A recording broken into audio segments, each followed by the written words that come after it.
Welcome to my ANP Live Studio. I'm your host, ANP RN Educator. Today, we will break down complex medical mysteries into bite-sized lessons so we can understand the human body and think like scientists. For today's explainer, we're diving deep into the neurobiology of addiction.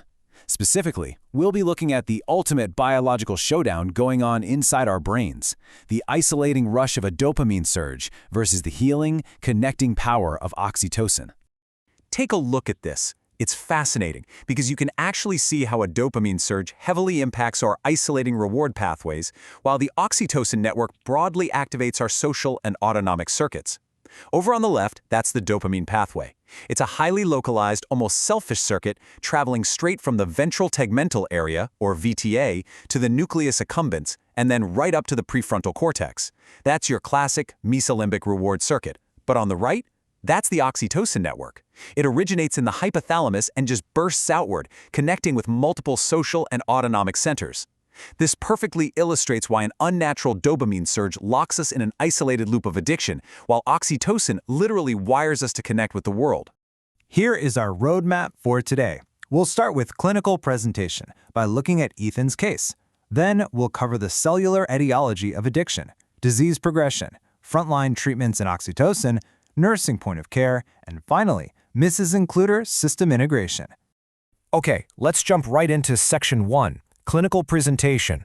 We're going to examine Ethan's case, which is a highly representative patient presentation that an ER or ICU nurse would typically encounter. Meet Ethan. He's a 22-year-old college student who's exhibiting a severe behavioral addiction. He presents to the clinic pale, exhausted, and incredibly anxious. Why? Because he's become completely addicted to social media and online gaming, to the point where he's abandoned his basic hygiene and room cleanliness. His circadian rhythm is completely shattered. He stays awake for days at a time and ignores everyday, necessary routines like washing up or even taking out the garbage. He's traded his natural physiological needs for the screen. So what's the major clinical clue here? Ethan's visible physical findings and his history are a classic sign that he is chasing unnatural dopamine spikes. He's actively prioritizing gaming over basic survival and natural rewards. His severe isolation is the outward, visible manifestation of a brain that has literally been hijacked. But to really grasp why this happens, we have to zoom in. That brings us to Section 2, Cellular Etiology. We're going down to the microscopic level to understand the etiology and the most common causes of this behavioral hijacking. Now, here's where it gets wild. Notice how the brain's mesolimbic circuit, specifically that pathway from the VTA to the nucleus accumbens we talked about, gets completely taken over by intense dopamine spikes. In a healthy state, dopamine provides a gentle, natural reinforcement for basic survival behaviors, like eating a good meal or socializing with friends. But throw intense, continuous digital stimulation into the mix, and the brain is suddenly battered by unnaturally fast, high-amplitude dopamine spikes. It's too much, too fast. At the cellular level, it's a flood. Dopamine washes into the synaptic clefts and profoundly alters excitatory glutamate transmission. What does that mean for the patient? It creates an intensely powerful teaching signal that forces the brain to prioritize addictive behavior over everything else. Based on our clinical sources, this flood activates D1 receptors and actually decreases the AMPA to NMDA receptor ratio. Think of it like this. The brain is cranking up the volume on the addiction to maximum while completely muting everyday life. This excitotoxic shift is exactly why dopamine triggers such strong addiction. It physically rewires the brain's learning system. Let's look at Section 3, Disease Progression. How do we get from those early spikes to chronic toxicity? Because make no mistake, it doesn't just stay a behavioral issue, it evolves into a real physical pathology. Let's walk through how this builds over time. The step-by-step pathway kicks off with those unnatural spikes we just talked about, but then it progresses into the mid-phase, severe neuroinflammation driven by microglia activation. Those early spikes act like inflammatory alarm bells in the VTA. Over time, all that excessive dopamine pooling in the neurons essentially rusts. It auto-oxidizes, creating highly dangerous reactive oxygen species. So when we see Ethan experiencing extreme fatigue and anxiety, those are actual clinical signs of late-phase oxidative stress and physical structural toxicity in his brain. His natural dopamine stores are just physically depleted. Moving on to Section 4, Frontline Treatments. How do we break this cycle? We turn to frontline medical treatments, specifically looking at the remarkable restorative power of oxytocin. Here's the real game changer. While standard pharmacological treatments often focus mainly on dopamine regulation, oxytocin comes in and acts as a powerful spatiotemporal filter. It dampens that excitatory glutamate release and actually restores astrocyte function. Our sources reveal that oxytocin reduces addictive behaviors by directly opposing the exact glutamate receptor alterations we saw earlier. It even lowers glial fibrillary acidic protein, or GFAP, to heal those overstimulated astrocytes. It literally acts as a biological reset button for the brain's reward circuit. And I absolutely love this part. The source material shows that the simple, beautiful act of caregiving, like interacting with a pet or bonding with a family member, biologically triggers oxytocin to cure these damaged pathways. You don't always need a synthetic drug to kickstart this mechanism. Actively participating in social interactions or just responding to a dog's vocal cues naturally and powerfully stimulates this exact therapeutic response right from the brain's paraventricular nucleus, or PVN.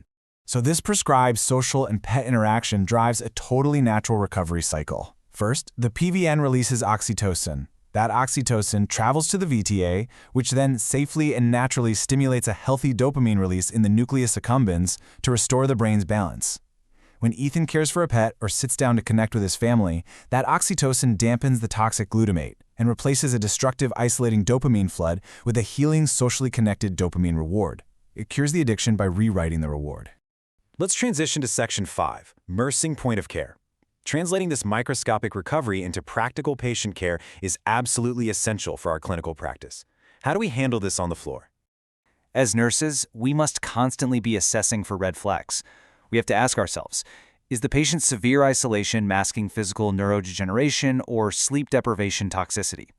When we see a patient like Ethan completely ignoring basic hygiene or presenting with debilitating anxiety, we need to recognize those as clinical signs of that microglial activation and dopamine depletion we've been discussing. So, what are our nursing priorities? We need to actively assess their circadian rhythm and self-care deficits. We monitor closely for severe anxiety. Crucially, we must document their engagement in social interactions and actively educate them. We have to teach Ethan that taking his dog for a walk or having a real conversation with his parents isn't just a nice thing to do, it's a frontline biological intervention designed specifically to push oxytocin into his VTA to heal his poisoned dopamine receptors. Finally, we reach Section 6, Mrs. Includer. Let's look at the big picture 11-organ system integration and see how these localized brain changes affect the entire body. This diagram is just brilliant. It maps out exactly how the PVN, the VTA, and the NAC all interact as a massive interconnected system during social and caregiving behaviors. Notice how the oxytocin receptors, marked here in red, literally blanket the brain's emotional and regulatory centers. They reach far beyond just the isolated blue dopamine loops, connecting right into the systems that regulate the rest of our body. This shows us that the disease and its oxytocin cure directly engages multiple body systems. It shifts the patient from an isolated, highly excitatory state to a balanced, calm, and socially integrated baseline. The central nervous system heals its reward pathways. The autonomic nervous system steps down from that chronic fight or flight mode. The endocrine system stabilizes stress hormones like cortisol, and the cardiovascular system benefits directly from the stress-reducing effects of systemic oxytocin. Ethan's entire physical body recovers simply by shifting from digital isolation to real-world connection. So what's the big takeaway here? The next time you find yourself mindlessly scrolling or reaching for a screen, ask yourself, are you feeding an isolating dopamine habit? Or are you ready to engage the oxytocin cure and genuinely connect with the world around you? This video is for educational purposes only and is not a substitute for medical diagnosis, treatment, or professional medical advice.